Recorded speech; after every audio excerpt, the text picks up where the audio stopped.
Es bien sabido que el productor agropecuario, más allá de hacer los correctos manejos agronómicos, hoy debe estar pendiente de la gestión y la comercialización pensando en el largo plazo. Ahora, en un contexto comercial diferente y después de una década con varias intervenciones, Gustavo López, un verdadero especialista, nos hace un análisis pormenorizado de la situación del mercado nacional e internacional de granos.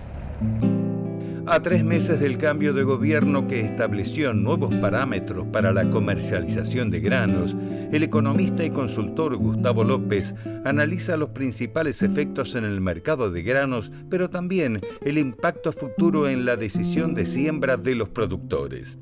La posibilidad que se presenta para el ciclo 15-16 es realmente muy interesante en materia de precios a partir de los tres puntos fundamentales que han sido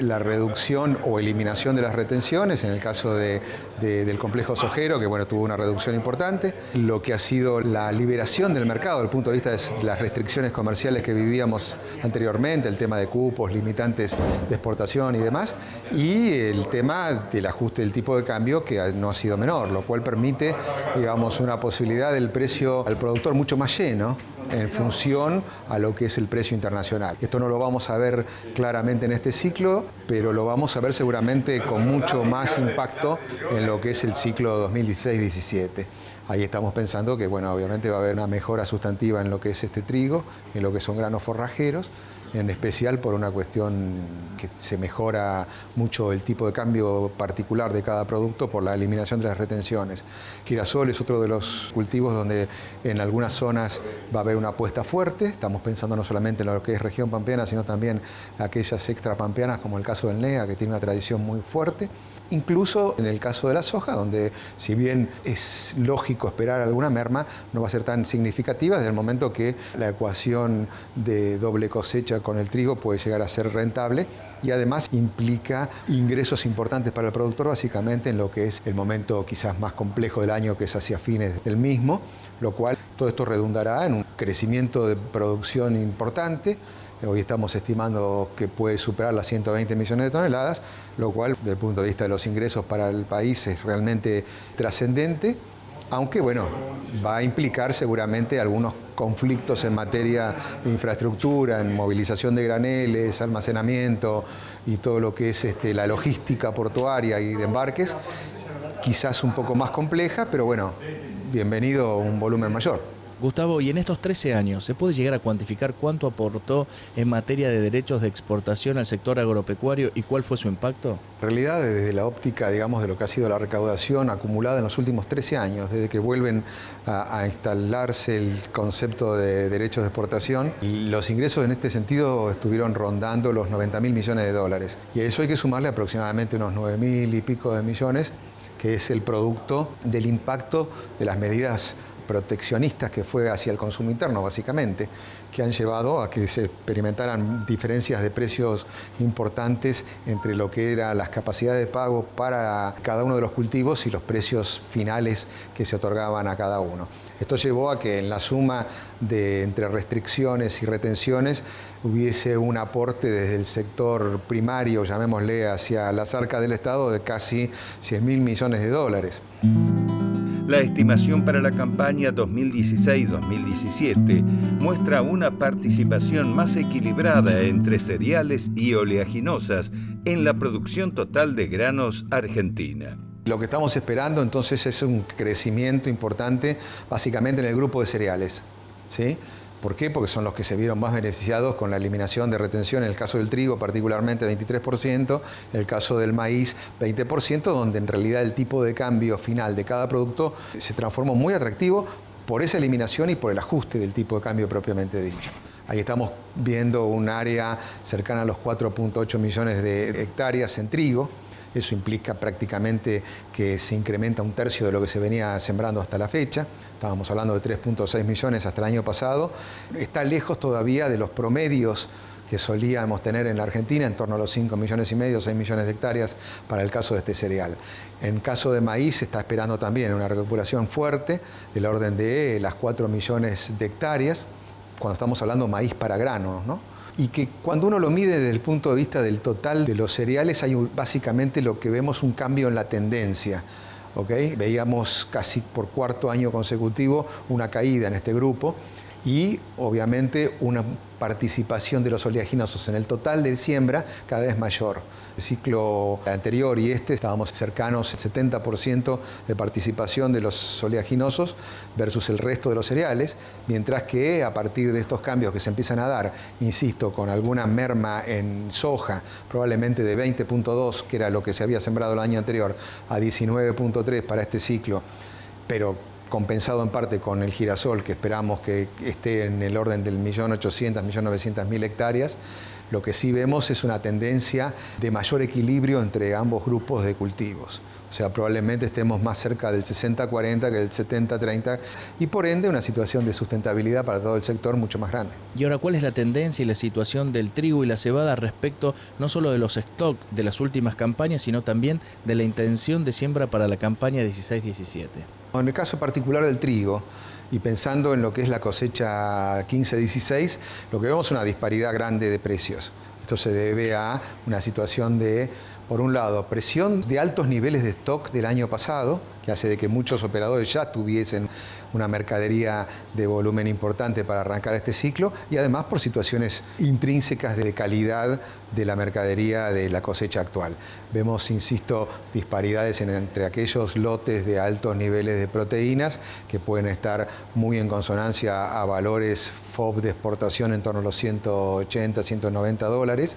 mientras que hay un porcentaje que no menor que está en función a los de baja calidad. Estamos hablando de niveles FOB de casi de diferencias de 40 dólares, en torno a los 150, 155 dólares. Con lo cual, eso muestra, insisto, una diferencia importante que va a tender a achicarse en la medida que los envíos se vayan orientando más claramente a nuestro principal mercado tradicional comprador, que es Brasil. Cuando ingrese de lleno Brasil y considerando los aranceles negociados en lo que es en el marco del proceso de integración de lo que es Mercosur, seguramente vamos a tener precios un poco más atractivos que en alguna medida se empiezan a reflejar en lo que es mercado a término, con posiciones en julio o septiembre por encima de los 150, 160 dólares. En el caso de cebada, lo que vemos es un dinamismo muy grande en materia de exportación.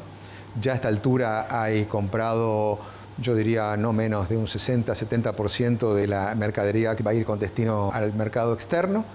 Y ahí encontramos que en realidad gran parte de nuestra oferta es una cebada de características cerveceras,